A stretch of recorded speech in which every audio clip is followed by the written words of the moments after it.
चलो so will be practicing March 2022 like paper, और ये उसी फॉर्मेट पे जो तुम्हारे एग्जाम के लिए भी एप्लीकेबल होगा. तो will see that the last 10 questions are not multiple response style questions. Those are typical option ABCD वाले सवाल जो आपको नजर आएंगे. First question, the first Einstein energy of potassium is 418 kilojoules per mole. The first Einstein energy of strontium is 548 kilojoules per mole. तो अगर आपको याद करने में मुश्किल हो रहा है पोटेशियम और स्ट्रोंशियम कहाँ होता है, तो स्ट्रोंशियम ग्रुप 2 के अंदर याद रखो, और जो पोटेशियम है वो ग्रुप 1 के अंदर होता है. तो आप जो है वो अक्रॉस द पीरियड बेसिकली जा रहे हैं, और आपको नजर ये आ रहा है कि स्ट्रोंशियम की ionization energy first ionization energy potassium से बेसिकली ज्यादा है. लाइक ठीक है. तो पूछा which statement helps to explain why strontium has a greater first ionization energy than potassium.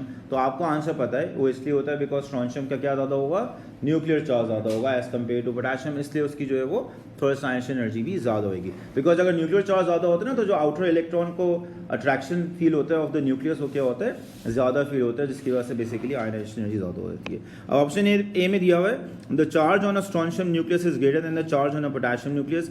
बिल्कुल सही स्टेटमेंट लिखी हुई है. Let's go through the other statements as well so that we sure that option A is the right answer. B दिया हुआ है the outer electron in a strontium atom experiences greater shielding than the outer electron in potassium atom. Why is this wrong? Shielding जो है वो आपके पास जो है exactly same होगी जब आप अक्रॉस द पीरियड जा रहे होते हैं. हाँ, तुम ये देख लोगे ग्रुप ऐसा ना हो पीरियड नंबर डिफरेंट हो, तो फिर जाहिर सी बात हो सकता है शील्डिंग ज्यादा एक्सपीरियंस हो रही हो, कम हो रही हो, आपको चेक कर लेंगे. बट प्लीज रिमेंबर, ज्यादा अगर होती ना शील्डिंग एक्सपीरियंस, तो आप एक्सपेक्ट करते हो आयनाइजेशन एनर्जी क्या होती, लो होती. ज्यादा नहीं होती, क्या होती, लो होती. ये तुम्हारे जहन में जरूर होना चाहिए. सी दिया हुआ the outer electron in strontium atom experiences spin pair repulsion. That is also wrong. Why is this wrong? जाहिर सी बात है, अगर स्पिन पे रिपल्शन होती है उसमें भी आपके पास आयनाइजेशन एनर्जी क्या होता है, लो होता है. बी और सी दोनों में जो चीजें दी हुई ना, उससे आयनाइजेशन एनर्जी लो होती, ज्यादा नहीं होती. क्या नाम है स्ट्रोंशियम की, यहाँ ज्यादा नजर आ रही है ना, तो ऐसा होता, उसके हिसाब से आप आंसर अपना करेंगे. और डी लिखा हुआ है the outer electron in strontium atom is further from the nucleus than the outer electron in potassium atom. Again ये भी सही होता, तो क्या होता, आपके पास आयनाइजेशन एनर्जी लोअर हो जाती. Like please remember that in all three of the options B C and D, ionization energy जो फर्स्ट आयनाइजेशन एनर्जी होगी स्ट्रोंशियम की, वो क्या हो जाती, लो हो जाती. यहाँ पे ज्यादा है बिकॉज न्यूक्लियर चार्ज जो स्ट्रोंशियम को होता है वो क्या होता है, ज्यादा होता है. So option A is therefore your right answer. Next question, what is the electronic configuration of magnesium ion. Magnesium atom का पहले आप देख लेंगे क्या है, प्रोटॉन नंबर वो बेसिकली 12 होता है, तो मैग्नीशियम आयन का 10 होगा. तो आप वो भी कोई भी यहाँ पे आंसर ऑप्शन पिक करेंगे, उसमें 10 इलेक्ट्रॉन्स आपको नजर आने चाहिए. So let's go through the option that are given. Option A में दिया हुआ है 1s2 2s2 2p6. तो ये कितने टोटल इलेक्ट्रॉन्स हो गए, 10 हो गए, and that is what you require. और सीक्वेंस भी बिल्कुल सही दी हुई है, किन सब शेल्स में कितने कितने इलेक्ट्रॉन्स हैं. तो option A should be your right answer. Please remember B will be the most common wrong answer. Why? Because B के अंदर आपके पास जो इलेक्ट्रॉनिक कॉन्फिगरेशन दिया हुआ है वो किसका है, मैग्नीशियम एटम का है. उन्होंने मैग्नीशियम एटम का नहीं पूछा, किसका पूछा है, मैग्नीशियम आयन का पूछा है. वो ऑप्शन ए हो जाएगा आपके पास. Next question, compound X contains the elements carbon, hydrogen and oxygen only. 2 grams of X produces, गौर से देखना यहाँ पे यार, ठीक है. 2 grams of X produces 4 grams of carbon dioxide and 1.63 grams of water when completely combusted. What is the empirical formula of X? तो बहुत simple है, इसमें सब आपने लॉजिक की निकालनी होती है. तो जो टोटल मास है ना, जाहिर सी बात है इसमें कार्बन, हाइड्रोजन, ऑक्सीजन के इंडिविजुअल मासेस होंगे, आपने वो पेयर निकालने हैं. जब वो निकालेंगे आप, सिंपल एम्पिरिकल फार्मूला आप निकालेंगे. तो वो मासेस कैसे निकालते हैं, बहुत सिंपल होता है. देखो जो कार्बन होता है ना इसके अंदर, वो सारा का सारा CO2 के अंदर जाता है, करेक्ट. तो पहले आप मास ऑफ कार्बन निकालेंगे. मास ऑफ कार्बन कैसे निकलेगा, mass of carbon is equal to, मैं यहाँ कर देता हूँ यहाँ तक जगह ऊपर हमारी खराब ना हो. So mass of carbon will be equal to what, how will you calculate the mass of carbon in, so 12/44 times 4 grams, because CO2 आपके पास 4 ग्राम होना था ना. तो this will be 12/44 times 4. What is this value, तो बच्चा निकाले कितना आ रहा है यार, मास ऑफ कार्बन 1.09. ठीक है, ये आपके पास आ गया. अब देखो ये जो है ना 1.09, ये out of this 2 grams 1.09 carbon है. समझ में आ गया. लाइक आपने ये निकाली, ये हो गया मास ऑफ कार्बन. ठीक है, अब आप निकालेंगे mass of hydrogen. Mass of hydrogen वो कैसे निकलेगा, देखो कार्बन डाइऑक्साइड और वाटर में, कार्बन सिर्फ कार्बन डाइऑक्साइड में होता है, हाइड्रोजन सिर्फ वाटर में होता है. तो आप वाटर को यूज करेंगे फॉर मास ऑफ हाइड्रोजन. तो वो कैसे निकलेगा, 2/18. H2O में 2 जो है वो हाइड्रोजन का मास हो गया, टोटल 18 टोटल वाटर का मास हो गया. तो 2/18 टाइम्स जो total mass of water release हुआ था वो था 1.63. वो आपने किया. तो और भी जो वैल्यू कितना आ रही है, 0.18 लिख लेता हूँ मैं. ठीक है, 2 डेसिमल प्लेस पे दे देता हूँ ना सारी वैल्यूज. तो ये आ गया मास ऑफ हाइड्रोजन. खत्म नहीं हुआ है, अब आपको क्या निकालना है, मास ऑफ ऑक्सीजन। वो आप कैसे निकालेंगे, बहुत सिंपल है, मास of oxygen should be both of these masses combined, और इसको आप किससे सब्ट्रैक्ट कर देंगे, 2 से सब्ट्रैक्ट कर देंगे। So mass of oxygen will be equal to, mass of oxygen is equal to कितना आ रहा है यार, निकाल लो, 2 माइनस 1.09 माइनस 0.18 कितना आ रहा है, हाँ 0.73।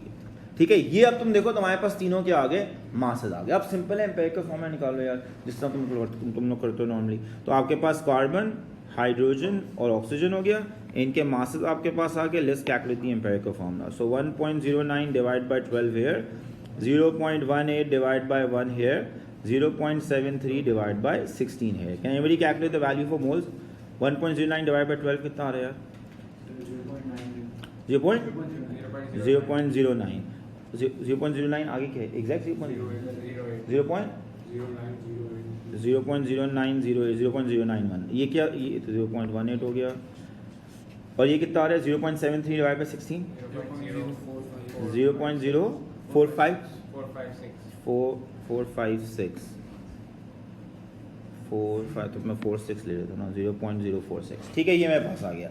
अब मुझे क्या करना है, I have to divide by the least value. तो let's divide by the least value, तो 0.046 आ रही है, तो 0.046 से डिवाइड किया, इसको 0.046 से डिवाइड किया, और इसको 0.046 से डिवाइड किया। What do you get as the simplest ratio now?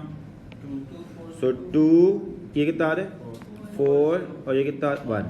So C2H4 and O, that should be your answer, and that corresponds to option C in this case, and that will be coming. Do you understand how you work around with this? ये normally थोड़ा सा लंबा working है, like आप, मैं तो step by step किया, आप कैलकुलेटर में डालें, अभी फॉर्म कर लें यार, आपका आंसर आ जाएगा। Like next question, for which molecule is the dipole moment 0? यानी बेसिकली ये पूछना चाह रहे हैं जो नॉन पोलर मॉलिक्यूल यहाँ पे होगा, ठीक है ना। तो पहला दिया हुआ है CH3Cl, ये पोलर होएगा, जाहिर सी बात है। दूसरा दिया हुआ है CH2Cl2, ये भी पोलर होएगा। टेट्राहीड्रल में नॉन पोलर वो होते हैं जब तुम्हारे पास सारे एटम्स क्या हों, सिमिलर होना है। क्या हो, सिमिलर होने याद रखो। लाइक तो CHCl3 में सारे सिमिलर नहीं है, 3 क्लोरीन और 1 हाइड्रोजन आ गया। ये वाहिद आपके पास ऑप्शन दिया हुआ है जिसमें चारों सिमिलर है क्लोरीन, तो सारे डायपोल्स आपस में कैंसिल कर जाएंगे और नेट डायपोल जो है वो आपके पास 0 हो जाएगा। देयरफॉर डायपोल मोमेंट ये वाला मॉलिक्यूल होगा, उसकी सबसे लीस्ट क्या नाम है, डायपोल मोमेंट होगी, लाइक वर्चुअली क्लोज टू 0 होगी। Next question, which dot and cross diagram is correct for Al2Cl6? तो ये बहुत आसान सवाल है, आपको ये पहले भी याद होगा, कैसे आप पहले भी आया हुआ है, डिफरेंट तरीके से आया था। तो ऑप्शन ए तो पहले ही हटा दें आप, वाई, बिकॉज आयोनिक दिया हुआ है आपको पता है, कोवेलेंट होता है। अभी इधर एक मिनट यहाँ देखो ना, यहाँ देखो, ऑप्शन बी, सी और डी रह गया। तो इधर देखो, देखो तो मैं याद तो है ना बॉन्डिंग किस तरह होती थी। लाइक जो डेटिव बॉन्ड्स बनते थे उसमें लोन पे डोनर कौन था, क्लोरीन होता था। ये तुम्हें बस पता होना चाहिए, तुम्हें ये पता है, तुम आराम से आंसर में पहुंच जाओगे। तो यार को डॉट्स जो है ना, ये जो सर्कल्स दिए हुए ना, ये इलेक्ट्रॉन्स है क्लोरीन के। तो अब यहाँ तुम गौर से देखो, जो ऑप्शन बी है, इधर देखो ऑप्शन बी में तुम देख लो जो क्लोरीन है वो तुम्हें दे रहा है यहाँ पे एल्यूमिनियम को लोन पे, नजर आ रहा है, chlorine is giving a loan पे ओवर हियर, नजर आ रहा है, कैन यू सी दैट। और यहाँ पे भी तुम देखो क्लोरीन दे रहा है यहाँ पे लोन पे, कैन यू सी दैट। अब इलेक्ट्रॉन्स भी काउंट कर लो, एल्यूमिनियम के टोटल जो है वो तुम्हें पता है वैलेंस शेल में 3 इलेक्ट्रॉन होंगे, तो 1 2 3 ये इलेक्ट्रॉन्स हो गए। यहाँ पे भी तुम देखो 1 2 3 ये इलेक्ट्रॉन्स हो गए। क्लोरीन के 7 इलेक्ट्रॉन्स हर वैलेंस शेल में नजर आना चाहिए, तो 7 तुम्हें यहाँ नजर आ रहे हैं वैलेंस शेल में, 7 यहाँ नजर आ रहे हैं, 7 यहाँ नजर आ रहे हैं। So this over here is what is the most plausible answer that you have. Let's look at C and D so that we are sure. C और डी में गलती निकालते ना, ताकि हमें पता हो भाई क्यों गलत है वो। तो सी में गौर से देखो क्या हो रहा है। सी में तुम्हारे पास एल्यूमिनियम के अराउंड कोई भी डेटिव बॉन्ड नहीं है, देख रहे हो, एक भी डेटिव बॉन्ड नहीं है, सारे कोवलेंट बॉन्ड है, और वो गलत है बिकॉज एल्यूमिनियम के पास वैलेंस शेल में 4 होते ही नहीं है यार। तो अगर यहाँ पे आप देखेंगे ये वाला एल्यूमिनियम, तो ऐसे नजर आ रहा है एल्यूमिनियम के 4 क्रॉसेस नजर आ रहे हैं, ये पॉसिबल ही नहीं है। लाइक तो आपके पास वैसे क्या हो जाएगा, सी रॉन्ग हो जाएगा, सी इज आउट। डी में क्या गलत है कोई बताएगा? सो गुड, डी में ये है कि एल्यूमिनियम और एल्यूमिनियम के बीच में बॉन्ड बन गया है। एल्यूमिनियम के बीच में बॉन्ड नहीं होता, समझ में आ गया ना। लाइक और वो भी डेटिव बॉन्ड, एक वो ऐसा लग रहा है जैसे दोनों अपना एक एक इलेक्ट्रॉन दे रहे हैं और बाकी 2 इलेक्ट्रॉन यहाँ पे जा रहे हैं। Like that is wrong. Please remember, aluminium में जो Al2Cl6 होता है उसमें एल्यूमिनियम के बीच में कोई बॉन्ड नहीं होता है। लाइक जो सारे आपके पास बॉन्ड होते हैं वो क्या होते हैं, वो Cl एल्यूमिनियम बॉन्ड होते हैं, सारे के सारे बॉन्ड जो होते हैं वो Cl एल्यूमिनियम बॉन्ड होते हैं। Therefore option D is also wrong over here and the correct option is option B in this case. ठीक है, next question, the boiling points of some hydrogen halides are shown. तो हमारे पास hydrogen halides के boiling point यहाँ पे दिए हैं and you can see a typical trend. जब आप HCl से HI जा रहे हैं तो बॉइलिंग पॉइंट क्या हो रहा है, इंक्रीज हो रहा है, नजर आ रहा है, boiling point is increasing. What does boiling point depend upon? The intermolecular forces. एक हाइड्रोजन हेलाइड उन्होंने नहीं दिया यहाँ पे कॉमन, कौन सा नहीं दिया, HF। और नॉर्मली अगर वो देते हैं तो वो ट्रेंड से बाहर होता है। वाई? बिकॉज HF का बॉइलिंग पॉइंट बहुत हाई होता है due to hydrogen bonding. So they wanted to eliminate that, उन्होंने वो डाला ही नहीं यहाँ पे। आपसे बस पूछा है कि आप एक्सप्लेन करें, नीचे लिखा है what is the explanation for the trend in the boiling point of the hydrogen halides from HCl to HI। The most common wrong interpretation of the question is जब आप इसको लिंक करते हैं with bond energy. Please remember, bond energy का boiling point से कोई लेना देना नहीं होता है। बॉन्ड एनर्जी का लेना देना होता है with what, with intra molecular forces. जब क्लोरीन मॉलिक्यूल को तोड़ के या ब्रोमीन को तोड़ के या HCl को तोड़ के या HBr को तोड़ के उनके कंपोनेंट्स आपने बनाने वाला है, तब बॉन्ड एनर्जी का आता है। यहाँ हम क्या कर रहे हैं, जो मॉलिक्यूल्स के बीच की फोर्सेज है ना, इंटरमॉलिक्यूलर फोर्सेज, उनके मेजर को ले रहे हैं बॉइलिंग पॉइंट को, उनका मेजर लिया जाता है। तो यहाँ पे दिया हुआ है ऑप्शन ए में, the bond energies of the hydrogen halides increase from HCl to HI। Number 1 तो स्टेटमेंट ही गलत लिखी हुई है, बॉन्ड एनर्जी इंक्रीज नहीं करती, क्या करती है, डिक्रीज करती है। वैसे अगर सही भी लिखा होता तब भी आप ये नहीं पिक करते, तो ए इज आउट। बी दिया हुआ है, there is an increase in the strength of the intermolecular force of attraction from HCl to HI। बिल्कुल सही दिया हुआ है। Like why do you think there is an increase in the strength of the intermolecular forces? Number of electrons increase हो रहे होते हैं। क्या इंक्रीज हो रहे होते हैं? नंबर ऑफ इलेक्ट्रॉन्स इंक्रीज हो रहे होते हैं। तो आपका option B becomes what, becomes the right answer. मैं सी और डी भी पढ़ रहा हूं, एक मिनट रुको। The intermolecular hydrogen bonds become stronger from HCl to HI। Why is this wrong? Because याद रखो, HCl, HBr, HI तीनों हाइड्रोजन बॉन्डिंग शो नहीं करते हैं। हाइड्रोजन बॉन्डिंग का क्राइटेरिया क्या होता है? फ्लोरीन, ऑक्सीजन या नाइट्रोजन। CL नहीं करता है, समझ में आए ना? जब वो एलिमेंट्स होते हैं तब हाइड्रोजन बॉन्डिंग होती है। Like you can't have hydrogen bonding between HCl molecules या HI मॉलिक्यूल्स या HBr मॉलिक्यूल्स। लाइक तो that is why option C is what, option C is wrong in this case. C भी wrong है। D दिया हुआ है, there is an increase in the bond polarity, that doesn't affect what, doesn't affect the strength of the. Main चीज होती है intermolecular forces जो है वो बेसिकली क्या हो रही है। और इनफैक्ट जो इंक्रीज इन बॉन्ड पोलैरिटी लिखा हुआ है वो स्टेटमेंट भी गलत लिखी हुई है। बॉन्ड पोलैरिटी इंक्रीज नहीं हो रही होती, क्या हो रही होती है, डिक्रीज हो रही होती है। लाइक तो option A, C, D are incorrect, B is your correct option in this case. Next question, ये अच्छा क्वेश्चन है, आप आंसर कीजिएगा, ठीक है। Elements X, Y and Z are all in the first 2 periods of the period table. पहले 2 period, और period table तुम्हें दिया हुआ होगा तो आराम से चेक कर सकते हो जब भी तुम्हें चेक करना हो। फर्स्ट 2 पीरियड में पहला वाला तो वो जाता है ना हाइड्रोजन हीलियम वाला यार। तो उसके बाद जो है ना आपके पास लिथियम से लेके जो नियॉन तक का है वो आपका बेसिकली सेकंड पीरियड होगा, सही है। There Pauling electronegativity values EN are shown. तो ये Pauling electro, do you remember the Pauling scale? Do you remember the Pauling scale? Do you remember difference in electronegativity क्या डिटरमिन करता है? याद आ रहा है ना आप लोग? तो जब डिफरेंस ज़्यादा होता है, बहुत ज़्यादा होता है तो आयनिक बॉन्ड होता है, बहुत कम होता है तो नॉन पोलर कोवेलेंट बॉन्ड होता है, और इंटरमीडिएट डिफरेंस होता है, मैंने कट ऑफ भी बताया था आपको, तो पोलर कोवेलेंट बॉन्ड होता है। अभी तो देखिए ऑफ यू, वो पूछ रहा है substances exist with formula, sorry पहले तो मैं बता रहे, substances exist with formula Xz। अब पहले गौर से देखो, Xz, X and Z most likely ये क्या होगा, आयोनिक होगा। गुड्स, बस ये तुमने चीजें निकालनी थी यहाँ से, आयोनिक लिख लो, आयोनिक, ठीक है ना।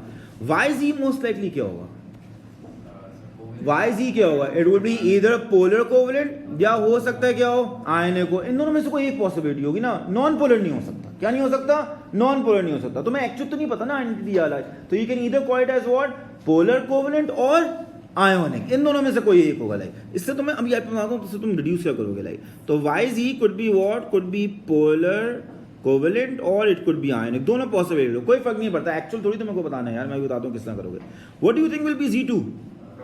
Non polar covalent. ये आप श्योर हैं बिकॉज Z2 है ना यार, मोस्ट लाइकली हेलोजन होगा ना कोई यार, तो नॉन पोलर क्या होएगा, कोवेलेंट। मोस्ट लाइकली जरूरी नहीं है, O2 भी हो सकता है, कोई भी हो सकता है। लाइक तो आपके पास ये आ गया। अब यहाँ देखो और देखो, सिंपल सवाल क्या किया, और प्लीज यार खोपड़ी इस्तेमाल करना अपनी। लाइक वो पूछ रहा है which row puts these substances in order of increasing melting point, increasing melting point.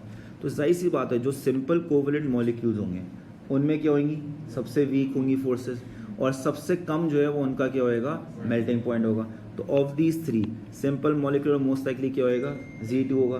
तो लोएस्ट मेल्टिंग पॉइंट किसको आना चाहिए, Z2 को आना चाहिए। तो सबसे पहले अपने जहन में निकालो कि जो ये लोएस्ट मेल्टिंग पॉइंट है वो किसका होगा, Z2 का होगा। तो ऑप्शन A और B आप निकाल दें। अब सिंपल है, हाईएस्ट मेल्टिंग पॉइंट किसको आना चाहिए, Xz का। बस ये तुमने निकाला था, Xz का हाईएस्ट मेल्टिंग पॉइंट याद दिया हुआ, ऐसे ही है ना। लाइक तो आपका करेक्ट ऑप्शन क्या हो जाएगा, ऑप्शन सी हो जाएगा, and that is your correct answer. This is how you approach such question. मुश्किल नहीं है, थोड़ा डिफरेंट टाइप ऑफ क्वेश्चन है, बट कोई ऐसा नहीं है आप नहीं कर सकते। आपने पढ़ा हुआ है पॉलिंग स्केल, आपको पता है कि भाई कि वैल्यूज को किस तरह रिड्यूस किया जाता है। और पहले ना एग्जाम में पॉलिंग स्केल का लर्निंग आउटकम नहीं होता था, वैसे ही आपको पढ़ाया जाता था। अब तो ऐसा लर्निंग आउटकम है आपके चैप्टर के अंदर केमिकल बॉन्डिंग के कि आपको पॉलिंग स्केल पढ़ना है लाइक, तो ऑब्वियसली उन्होंने इसलिए स्पेसिफिकली आपको बताया भी नहीं है कि इतना डिफरेंस होगा तो ये वाला बॉन्ड है, इतना डिफरेंस होगा तो ये वाला बॉन्ड है। आपको खुद ये डिड्यूस करना था कि डिफरेंस बड़ा है तो मोस्ट लाइकली आयनिक होगा, डिफरेंस छोटा है तो most likely non polar covalent होगा, और डिफरेंस अगर इंटरमीडिएट है वो भी कट ऑफ में तुम्हें लिखवाया है 0.4 से वैल्यू 0.4 से 1.8 और फिर 1.8 बियॉन्ड लाइक मैंने वो भी तुम्हें लिखवाया वाला कट ऑफ, वो तो कट ऑफ तुम याद रखना, but look at the question ना और उसको कट ऑफ को रिलेट करके अपना मोस्ट लाइकली आंसर निकाल लेना। Next question, the equation for reaction 1 is shown, reaction 1 की इक्वेशन दी हुई है, ठीक है। और गौर से देखो रिएक्शन 1 से रिलेवेंट यहाँ पे जो दो मॉलिक्यूल्स हैं उनकी कौन सी एंथैल्पीज दी हुई है, कंबस्शन, और आपसे पूछा है what is the correct expression for the enthalpy change of reaction 1। तो इधर देखो एक मिनट यहाँ देखो, ये पूछा है delta H R using which values, combustion. तो मैं तुम्हें याद है बताया था एंथैल्पी चेंज ऑफ रिएक्शन जब आप कंबस्शन वैल्यू से निकालते हैं तो क्या होता है, combustion of reactant minus product. बस ये खोपड़ी यहाँ लगाई थी आपने लाइक, तो अब वन लगाते हैं यहाँ पे like. So enthalpy change of reaction will be equal to combustion of reactants, reactants आपका कितना है 1 मोल ऑफ ग्लूकोज, तो उसकी वैल्यू आपको दी हुई है A, तो A यहाँ पे आ गया, minus combustion of what, products हुए है, प्रोडक्ट्स में CO2 है तो इसकी तो कंबस्शन नहीं होगी ना यार, उसको तो तुम छोड़ दोगे, इग्नोर कर दोगे लाइक। CO2 वाटर की कंबस्शन नहीं होती है लाइक, आप उनको इग्नोर करते हैं, ऑक्सीजन की कंबस्शन नहीं होती है लाइक, इग्नोर करते हैं आप उन मॉलिक्यूल्स को। तो जो चीज़ रह गई वो क्या रह गई, इथेनॉल। इथेनॉल का एंथैल्पी ऑफ कंबस्शन कर दिया हुआ है B, और ये होता है 1 मोल के लिए, आपको कितने चाहिए 2 मोल के लिए, तो माइनस क्या हो जाएगा 2B, and that will be your correct answer. So that corresponds to option D in this case, A B C जो है वो आपके इनकरेक्ट ऑप्शन। नेक्स्ट क्वेश्चन है, ये आसान है, आप मुझे बस आंसर बता देंगे। Nitrogen monoxide is an atmospheric pollutant that is formed inside car engines by an endothermic reaction between nitrogen and oxygen. तो ये एंडोथर्मिक रिएक्शन, ठीक है ना। तो आपका डेल्टा एच जो है वो क्या है, ग्रेटर देन 0 है, delta H is greater then 0 है, सही है। Which diagram correctly represents the energy profile for this reaction? What will be the answer? आप मुझे पिक करके बस आंसर बता दें, I'll mark that. Do all of you understand why will be A? Why is B wrong? Delta H का जो arrow है वो गलत बना हुआ है ना, अरे डेल्टा एच का जो ये एरो है वो बेसिकली नीचे की तरफ बना हुआ है, and that is the incorrect thing over here, ठीक है। जो सही होगा वो क्या होगा, डेल्टा एच का एरो शुड बी पॉइंटिंग। आपने ओलेल में भी किया होगा यार इस तरह के क्वेश्चन, लाइक एक्टिवेशन एनर्जी का एरो तो हमेशा पढ़ो होता है, वो आपको दिया हुआ है। रिएक्टेंट्स प्रोडक्ट्स जो है वो इस तरह दिए हैं कि ओवरऑल एंथैल्पी चेंज आपके पास क्या आ रहा है, एंडोथर्मिक आ रहा है, C. So therefore option A will become your right answer in this case.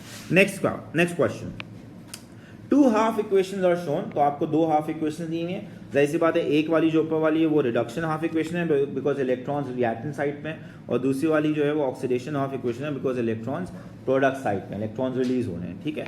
The equation for the reaction between manganese 7 ions जो कि ये वाले होते हैं एंड सल्फाइड आयॉन्स जो कि ये वाले होते हैं इज शोन। तो अब बेसिकली ना इन दोनों को मर्ज करके ये इक्वेशन बनी होगी, ठीक है। तो आपके पास ये 2 हाफ रिएक्शन है ना, इन दोनों को मर्ज करके ये ओवरऑल इक्वेशन बना होगा, सही है। तो मैं अगर ये देखने में विजुलाइज करने में मुश्किल हो रहा है तो तुम यहाँ भी जैसे, तो यहाँ मैंगनेट आयंस है ना यार, मैंगनेट आयंस की तुम ऑक्सीडेशन स्टेट लिख लो। मैंगनेट आयंस में जो मैंगनीज की ऑक्सीडेशन स्टेट होती है वो +7 होती है, +7 से वो क्या हो रही है +4, तो ये रिडक्शन आपको नजर आ रही है लाइक, ठीक है। और जो सल्फाइड एनायंस होते हैं ना कि SO3 जो लिखा हुआ है, अगर तुम इसमें निकालोगे सल्फर की ऑक्सीडेशन स्टेट तो ये कितनी आ रही है, कितनी बन रही है 4 बन रही है।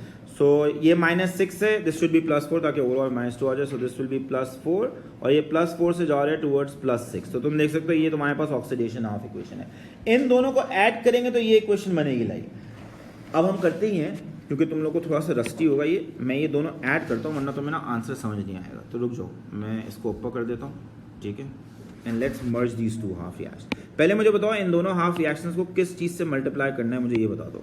ऊपर वाली को किससे मल्टीप्लाई करना है, नीचे वाली को किससे मल्टीप्लाई करना है। सो दिस एंड दिस में this should be multiplied by 2 and this should be, do all of you make sense of that, why have we done that, ताकि जो है वो इलेक्ट्रॉन गेन और इलेक्ट्रॉन लॉस के हो जाए। अब हम करेंगे, एक मिनट यहाँ देखो ना, एक मिनट यहाँ देख लो, हम करेंगे ये, हम फाइनल इक्वेशन लिख रहे हैं। फाइनल इक्वेशन ऐसी बात हमें इस फॉर्म में लानी होगी इवेंचुअली। मैं यहाँ लिख रहा हूँ, फिर उसको मैच करके हम यहाँ पे जो भी वो लेटर्स दिए हुए ना उनको लेबल कर देंगे, बिकॉज उससे रेफरेंस जो है वो आपसे यहाँ पूछा हुआ है तो हमें वो करना होगा। बाकी वो 1 के लिए हम ये कर रहे हैं, 2 और 3 तो हम वैसे भी देख के कर सकते थे। तो ये देखिए ऑफ यू, सो 2 टाइम्स, तो 2 MnO4 negative, 2 MnO4 negative +4 H2O। Can I just omit the electrons, is that fine? Electrons तो 6 हो जाएंगे ना, वो वैसे ही कट जाएंगे, बाकी चीज़ें भी कुछ कटेंगी वो हम बाद में काटते हैं। Can just omit the electrons for now, ठीक है ना। तो ये हो गया ऊपर वाले इक्वेशन के रिएक्टेंट। अब मैं नीचे वाली इक्वेशन के रिएक्टेंट लिख रहा हूँ, 6OH negative plus 3SO3 2 minus. Is there anybody here who is confused with the reactants? All of you clear on that? अब मैं प्रोडक्ट लिख रहा हूँ। See, let me write the products now. Products के अंदर ऊपर वाली इक्वेशन में you'll have 2MnO2 plus 8OH negative, ये हो गया आपके पास। और नीचे आप आ जाएं तो आपके पास आ जाएगा 3SO4 2 माइनस प्लस 3H2O। मैं इलेक्ट्रॉन ओमिट कर रहा हूँ। Do of you make sense of what I have done over here? अब इसको हम फर्दर देखते हैं कोई चीज़ कट सकती है नहीं, तो गौर से देखो इधर देखो यार, वाटर जो है वो दोनों साइडों पे ना, वाटर दोनों साइडों पे आपको नजर आ रहा है और हाइड्रोक्साइड आयन भी दोनों साइडों पे नजर आ रहे हैं। तो ये देखिए मैं इस वाली साइड से 6OH काट सकता हूँ, करेक्ट, और सिर्फ यहाँ पे क्या लिख दूंगा 2OH। Do of you make sense of what I have done over here? एक और चीज़ क्या कर सकता हूँ मुझे वो बता दो, एक और चीज़ क्या कर सकता हूँ, 3H2O यहाँ से काट दूंगा और ये क्या बन जाएगा 1H2O बन जाएगा। Do all of you make sense of that? अब तुम देखो जो तुमने ये इक्वेशन बनाई है ना और जो ऊपर इक्वेशन दी हुई है, अब वो मैच कर रही है और हम सारे जो लेटर्स दिए हैं उनको लेबल कर लेते हैं। तो UMnO4 में U will become what 2। Do all of you make sense of that? U2 हो गया। फिर आपके पास दिया हुआ है H2O, तो V क्या बन जाएगा, दैट विल बी 1। फिर W दिया हुआ है आपको SO3, तो वो क्या बन जाएगा 3, ये आपके पास ये आ गया। फिर आपके पास XMnO2 है तो वो क्या बन जाएगा 2, YSO4 है तो वो क्या बन जाएगा 3, और ZOH है, OH कितना बन गया 2। ठीक है, अब वो पूछ क्या है, अब गौर से देखो, ये हमने सारे लेबल कर दिए, हमने बैलेंस इक्वेशन बनाई ना तो हमने नीचे से देख के सारे नंबर सारे लेटर्स लेबल कर दिए। लाइक अब गौर से देखो यार वो पूछ क्या रहा है, विच स्टेटमेंट्स आर करेक्ट। पहली statement U is equal to X is equal to Z, is this correct? Absolutely correct. तो 1 आपका क्या हो जाएगा, करेक्ट हो जाएगा। 2, manganese is reduce to oxidation state +4, absolutely correct. अभी मैंने ऊपर ही बताया था ना यार, ये +7 से बेसिकली क्या हो गया +4 हो गया, तो 2 is absolutely correct. 3, sulphur is oxidize from oxidation state of +4 to +6, absolutely correct. तो आपके पास ये भी +4 से जो है वो क्या गया है +6 गया है। तीनों चीज़ें जो है वो बिल्कुल सही हैं and therefore option A will be your right answer, जो आपका correct option. Do of you make sense of how we do that? ये तो मैं लंबा करके आपको बताया, भाई आप वहाँ जल्दी कीजिएगा, इतना टाइम ही लगेगा आपको ये करने में, क्वेश्चन करने में इतना टाइम ही लगेगा। Next question, hydrogen peroxide decomposes to form water and oxygen, the reaction is catalyzed by bromide ions. तो आपके पास जो है स्टेप 1 दिया हुआ है, ब्रोमाइड आयंस जो है वो ऑक्सीडाइज हो रहे हैं टू ब्रोमीन। स्टेप 2 दिया हुआ है, हाइड्रोजन पेरोक्साइड जो है वो रिड्यूस हो रहा होगा ना मोस्ट लाइक, नहीं, हाइड्रोजन पेरोक्साइड जो है वो ब्रोमीन से रिएक्ट कर रहा है और आपके पास ब्रोमाइड आयन बन रहे हैं, तो ब्रोमीन रिड्यूस हो रहा है तो hydrogen peroxide most likely oxidize हो रहा होगा। ठीक है, ये आपके पास आ गया, क्या नाम है, ओवरऑल इक्वेशन। स्टेप 1 स्टेप 2 दिया हुआ है आपको, वो पूछा है which row is correct. The question is not regarding the reaction के ओवरऑल निकालने या फाइनल निकालने से, उसने कैटलिस्ट के रेफरेंस आपसे सवाल पूछा है। सवाल ये टाइप ऑफ कैटलिस्ट क्या है और इन स्टेप 1 आपके पास ब्रोमाइड आयंस को क्या हो रहा है। तो देखिए यार वो पूछते उसने है ना ब्रोमाइड आयंस रिएक्शन कैटलाइज करना है, तो गौर से देखो ब्रोमाइड आयंस यहाँ पे एक्वस है और जो रिएक्टेंट है वो भी क्या है एक्वस से नजर आ रहा है, और एंड में ब्रोमाइड आयंस जो है ना वो रिलीज भी हो रहे हैं, तो यू आर श्योर कि bromide ions are acting as what, as a catalyst over here. Like तो what type of catalyst is it, homogeneous, because reactants और जो कैटलिस्ट हैं वो सेम फिजिकल स्टेट में, तो पहले आप मार्क कर लेंगे होमोजेनस कैटलिस्ट हो रही है। What is happening to bromide ions over here, they are oxidized. Please remember that bromide ions की oxidation हो रही है to form what, bromine, because oxidation number बढ़ा है, -1 से आप 0 जा रहे हैं, तो bromide ions जो है वो basically oxidized हो रहे हैं यहाँ पे, and therefore your correct option over here will become what, will become option C. Those who are confused कि भाई bromide ions reduce भी तो हो रहे हैं, वो bromide ion reduce नहीं हो रहा, bromine reduce हो रहा है, समझ में आ गया? स्टेप 2 में जो हो रहा है वो bromine reduce हो रहा है, bromide ions नहीं reduce हो रहे हैं। ठीक है, अपने ध्यान में रखना, ambiguity ना हो ताकि तुम्हें। नेक्स्ट क्वेश्चन, बहुत अच्छा क्वेश्चन है यार ये, 500 रुपये, सोच के आप आंसर देंगे, सही है। हाइड्रोजन एंड, बिकॉज उन्होंने बहुत अच्छी तरह फ्रेज किया इसको क्वेश्चन को to confuse you as much as they can. Hydrogen and iodine react to form hydrogen iodide in an exothermic reaction, the equation is shown. तो आपको इक्वेशन दी है, अ 1 meter cube reaction vessel contains hydrogen, iodine and hydrogen iodide gases at equilibrium. The temperature is changed, ये नहीं पता है increase decrease, क्या लिखा है, temperature is changed. The temperature is changed such that the total pressure in the 1 meter cube vessel doubles. What is the effect on the value of Kp and the position of the equilibrium? जो answer दे explanation देगा पैसे मिलेंगे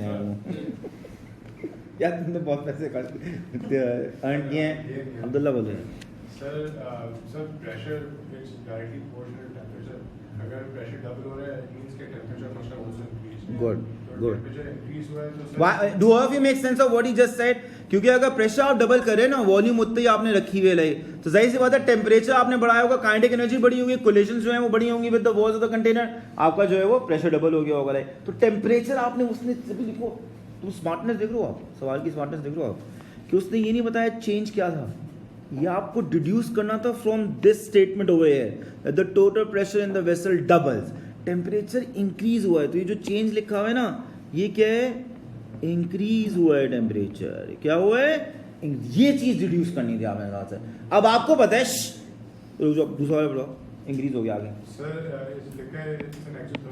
good तो दूसरी चीज जो question में लिखी है delta H is less than 0 अभी आप जब टेम्परेचर इंक्रीज कर रहे हैं और फॉरवर्ड रिएक्शन एक्सोथर्मिक है तो इक्विलिब्रियम कहाँ शिफ्ट हो जाएगा बैकवर्ड शिफ्ट हो जाएगा लाइक और आपका जो Kp की वैल्यू है वो क्या हो जाएगी डिक्रीज हो जाएगी बस ये चीज़ आपने रिड्यूस करनी थी यहाँ पे लाइक सो जो Kp की वैल्यू है वो क्या हो जाएगी डिक्रीज हो जाएगी वो यहाँ दिया हुआ है और कहीं दिया हुआ ही नहीं है आगे कुछ दूसरा अगर आपने Kp भी सही निकाल लियो तब भी आप सही आंसर निकाल लेंगे यार दूसरी चीज़ दी भी अच्छा मूव्स लेफ्ट 2 जगह दिया हुआ है तुमको पता होगा बच्चों ने ये रिड्यूस किया होगा पहले moves left please remember Kp has to change because the only factor that can change Kp Kc is what temperature only factor अगर temperature change हुआ है ना Kp Kc must change in this case like अगर तुम्हारे जहन में ना pressure किया है तो ये तो प्रेशर का कोई इफेक्ट नहीं होना चाहिए लाइक तो बिल्कुल सही सोच रहे हैं आप प्रेशर का कोई इफेक्ट नहीं है यहाँ असल इफेक्ट किसका है टेम्परेचर का है बिल्कुल आप सही सोच रहे हैं लाइक तो it will move towards the left and the Kp value will what decrease in this case and therefore option A will right answer next question ये भी अच्छा सवाल है डाई इथाइल जिंक तो जिंक के साथ 2 इथाइल ग्रुप्स अटैच्ड हैं ठीक है is added to NaOH sodium hydroxide 2 reactions occur reaction 1 आपको दिया हुआ है और फिर रिएक्शन 2 आपको दिया हुआ है ठीक है in these reactions which compounds act as Bronsted Lowry acids आपने वो कंपाउंड पिक करना है जो कि क्या एक्ट कर रहे हैं एज ब्रोंसिल-लोरी एसिड्स तो देखो यार व्हाट आर ब्रोंसिल-लोरी एसिड्स पहले तो बताओ proton donors what are they proton donors अभी गौर से देखो ये देखिए और फ्यू एक चीज़ तो बहुत आसान है पिक करना एक मिनट यहाँ देखो यार एक मिनट यहाँ देखो आई नीड योर अटेंशन एक मिनट यहाँ देखो दोनों रिएक्शन में कुछ चीज़ बहुत एक चीज़ तो आप बहुत आराम से पिक कर सकते हैं यहाँ पे गौर से देखो H2O जो है ना वो क्या बन रहे हैं OH बन रहे हैं करेक्ट ऐसे ही ना H2O is becoming what OH can all of you see that तो if H2O is becoming OH what is it losing proton तो it's acting as what as an acid तो रिएक्शन 2 का तो आप बहुत आसान से पिक कर सकते हैं दैट रिएक्शन 2 में acid has to be what water आराम से पहले आपने आसान वाली चीज़ें पिक किया करो अब तुमने पिक करना है इन दोनों में से कौन सा एसिड है फॉर रिएक्शन 1 अभी गौर से देखो यहाँ पे पूरा कैच था बेसिकली तो ये देखिए ऑफ यू इन रिएक्शन 1 आपको नजर क्या आ रहा है एक मिनट यहाँ देखो यार एक मिनट यहाँ देखो गौर से देखना मैं क्या बोल रहा हूँ ये 2 इथाइल ग्रुप नजर आ रहे हैं ये 2 इथाइल ग्रुप नजर आ रहे हैं ये दोनों इथाइल ग्रुप क्या बन रहे हैं इथेन तो दोनों ने क्या क्या गेन किया होगा प्रोटॉन गेन किया होगा वो प्रोटॉन कहाँ से आएगा वाटर से आएगा देयरफॉर यहाँ पे भी water is acting as what as the acid बस ये थोड़ी सी लॉजिक आपने निकाली थी समझ में आ गई लाइक क्योंकि रिएक्शन को ऐसा नहीं है जो आपने कोई कोर्स में किया हो या कॉमन रिएक्शन है like it's a very different type of equation set of equations that are given to you तो आपको reaction that are given to you तो आपको बस जो रिएक्शन है उसके बेसिस पर आपको अपना आंसर निकालना था लाइक तो जो आपको पास रिएक्शन 1 में उसमें भी water is acting as an acid अब वो तुम्हारी खोपड़ी में चल रहे हैं ना भाई एसिड तो HCl यार वो नहीं पूछा उसने उसको भी पता है एसिड HCl होते हैं लाइक उसने आपसे एक थ्योरी का वैसे रेफरेंस से एक सवाल पूछ लिया आपसे कि आपको पता है ब्रोंसिल-लोरी थ्योरी में acids are proton what proton donors ऐसे ही होता है ना लाइक तो आप पिक करें दोनों इक्वेशन में दोनों रिएक्शन में प्रोटॉन डोनर्स कौन है लाइक जब आप गौर से जितनी दफा देखेंगे ना इसको आपको एक ही चीज नजर आएगी दोनों रिएक्शन में जो है वो प्रोटॉन डोनर क्या बन रहा होगा वाटर बन रहा होगा आप घर जाके आराम से इसको दोबारा देखिएगा you will see that proton donor की एक ही पॉसिबिलिटी होगी लाइक रिएक्शन 1 में भी रिएक्शन 2 में भी and therefore option B will become your right answer in this case next question Which statement about atoms and molecules is correct? अब मैं पढ़ रहा हूँ गौर से आप मुझे पिक करके बताएंगे कौन सा सही कौन सा गलत है ठीक है option A The molecular formula of a compound is the simplest whole number ratio of atoms of each element in the compound. Wrong. Why is this wrong? ये empirical formula. Absolutely correct. B. 1 mole of any substance contains 6 into 10 to the power 23 atoms. Wrong या right पहले ये बताएं. Wrong. Why? Particles. Because atoms भी हो सकते थे, molecules भी हो सकते थे, ions भी हो सकते थे, subatomic particles भी हो सकते थे. Like तो option B इससे wrong है. C. The relative atomic mass of an element is the ratio of the average mass of one atom of an element to the mass of an atom of carbon 12. So be what 1/12 the mass of an atom. ठीक है, तो आपके पास जो है ये option C भी wrong हो जाएगा. लाइक और डी शुड बी राइट. मैं पढ़ रहा हूँ, आप बताएं आपको सही क्यों लग रहा है. The radio formula mass of a compound is the sum of the individual atomic masses of all the atoms in the formula. That is absolutely correct. Why? Because formula mass जैसे बताया NaCl हो गया. Like तो इसमें जो individual atoms होते हैं उनके मासेस को आप ऐड कर देते हैं ना, आपके पास क्या होता है, फॉर्मूला मास आ जाता है. And therefore option D over here is the right answer. That's the only possible amongst the 4 that is given over here. Next question. The Boltzmann distribution for 1 mole of a gas at temperature T is shown. तो आपके पास Boltzmann distribution दी हुई है. अब गौर से देखो क्या बोल रहे हैं वो. 1 mole of the same gas is added and the gas remains at temperature T. यानी आपने टेम्परेचर को चेंज नहीं किया, सिर्फ नंबर ऑफ पार्टिकल्स को चेंज किया, यानी एरिया अंडर द कर्व बढ़ गया आपका. क्या बढ़ गया? एरिया अंडर द कर्व बढ़ गया. तो आपकी पीक कहाँ मूव करेगी? कहीं नहीं मूव करेगी, डिट्टो सेम जगह पे होगी. तो ये देखो यार, यहाँ पे पीक मूव करी है, नजर आ रहा है. यहाँ पे डॉटेड वाले कर्व में पीक मूव करी है, यहाँ भी पीक मूव करी है टुवर्ड्स लेग, यहाँ भी peak.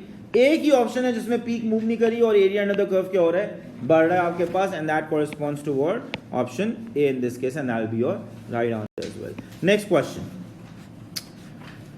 In the reaction shown, the concentrations of both X and Y are reduced to half their values while keeping the total volume of the solution constant. मैं दोबारा पढ़ रहा हूँ, बहुत अच्छा सवाल है, थोड़ा समझने का सवाल है. मान लें कि कोई मुश्किल नहीं है कि आप ना कर सकें. मैं दोबारा पढ़ रहा हूँ ताकि तुम एक क्वेश्चन में ना पहले कैच पकड़ो. क्या है इन द रिएक्शन शोन, ये रिएक्शन है.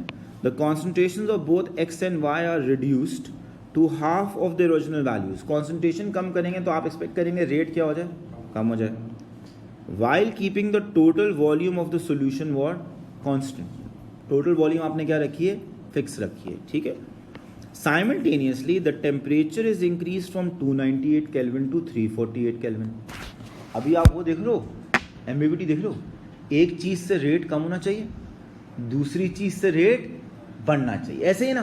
बट प्रॉब्लम क्या है, you don't know the quantum, कि जब आपने कॉन्सेंट्रेशन हाफ किए उससे रेट कितना कम होगा एग्जैक्टली, और जब टेम्परेचर इंक्रीज किया तो उससे रेट कितना बढ़ेगा एग्जैक्टली. ये आप नहीं बता सकते. तो मैं समझ में आ नहीं मैं क्या बोल रहा हूँ. अभी सवाल चेक करो आप. विच प्रिडिक्शन इज डेफिनेटली ट्रू. बहुत अच्छा सवाल है. विच प्रिडिक्शन है, वो पूछ रहा है कौन सी चीज में से डेफिनेटली सही लिखी हुई है. Option A, a smaller proportion of collisions between particles of X and particles of Y will be successful. We can't be sure of that. We can't be sure of that. ठीक है ना.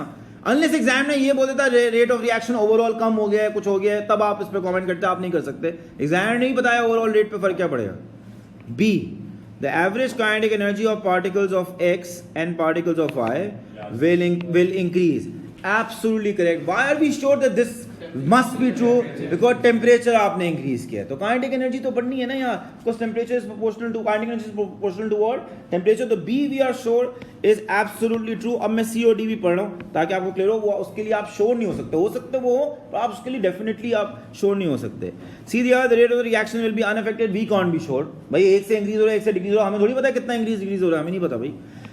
और D दिया हुआ है the frequency of collision between particles of X and particles of Y will half. You can't be sure of that as well, because अगर वो half हो रही है तो रेट ऑफ रिएक्शन जैसे के लिए आप कमेंट करें, आपको पता है कि उस पर क्या फर्क पड़ रहा है, आप नहीं कमेंट कर सकते अनलेस एग्जामिनर आपको कोई एक्चुअल क्या नाम है वो क्वेश्चन में स्टेटमेंट नहीं दे देता कि रेट इंक्रीज हो रहा है या डिक्रीज हो रहा है. Next question. A student investigated the chloride of a period 3 element. तो पीरियड 3 एलिमेंट की क्लोराइड याद है सारी, याद करो पहले मुझे बताओ कौन कौन सी हैं पीरियड 3 एलिमेंट्स की क्लोराइड.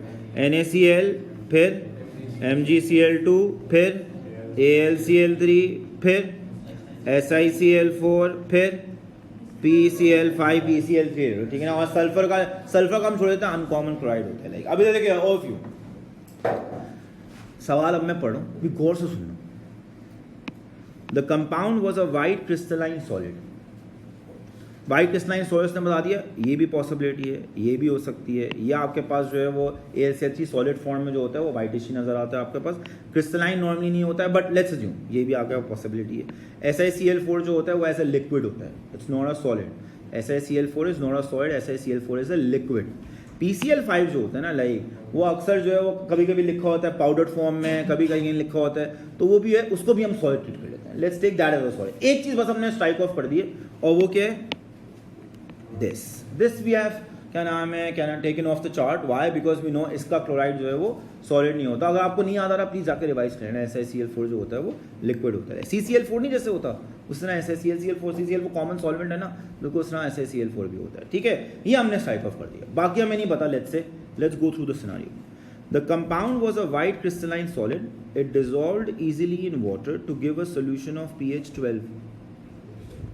तुम थोड़े से भी स्मार्ट हो ना, अगर थोड़े से मतलब थोड़ा सा भी मगज हो ना, आप बोलो भाई क्या बोल रहे हैं, यहाँ कोई भी नहीं देगा आपको pH 12। समझ में आ रही है आपको? मैं आपको इसीलिए मैंने यहाँ सारी लिखी, क्योंकि आपको याद तो होता ही नहीं है, तो मैंने इसकी यहाँ लिस्ट कर दी। इसको पानी में डालेंगे नमक पानी बनेगा लाइक, समझ में आ गया ना लाइक, नमक पानी 7 होगा उसका pH जो होगा लाइक। इसको पानी में डालेंगे 6.5 हो जाता है भाई, थोड़ा सा लो हो जाता है लाइक। इसको डालेंगे और लो हो जाएगा भाई, 4 हो जाएगा। 12 तो एल्कलाइन है ना, इनमें से कोई भी नहीं देगा। तो आपको पता है कुछ मसला है सवाल में, क्या है सवाल में, कोई मसला है। ये ऑक्साइड को क्लोराइड बोल दिया या कोई और मसला है, पता नहीं भाई, हमें नहीं पता भाई। सवाल में तो क्लोराइड लिखा है, हम तो बोलेंगे क्लोराइड लिखा है, और एग्जाम में उसको भी पता है भाई, बच्चा नहीं है, जानबूझकर लिखा है। When placed in a test tube and heated in a roaring Bunsen flame, the compound melted after several minutes of heating. ये आपको दे दी, ठीक है ना। इससे आपको बल गया भाई हाई मेल्टिंग पॉइंट है उसका, बस ये आपको बल गया, तो मोस्ट लाइकली आयोनिक होगी मोस्ट टाइम आपको, बिकॉज बाकी तो सारी सिंपल मॉलिक्यूलर है ना यार, तो इन दो हैं, बट वो तो भी नहीं है, आपको पता है pH तो।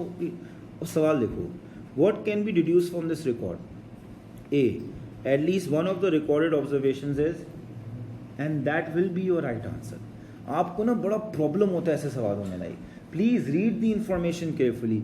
उसने आपको प्रॉपर इंफॉर्मेशन नहीं दी है, कुछ ना कुछ में गलत है, pH गलत लिख दिया हो, कुछ भी गलत लिख दिया हो। भैया pH सही कर देता हम पहुंच जाते, यहाँ पर बोलेगा pH 7 है, मैं क्या लिखता, सोडियम क्लोराइड। समझ में आ गया ना, तो हो सकता है pH उसने इनकरेक्ट दे दिया हो। तो option A is your right answer. मैं बाकी भी पढ़ रहा हूँ।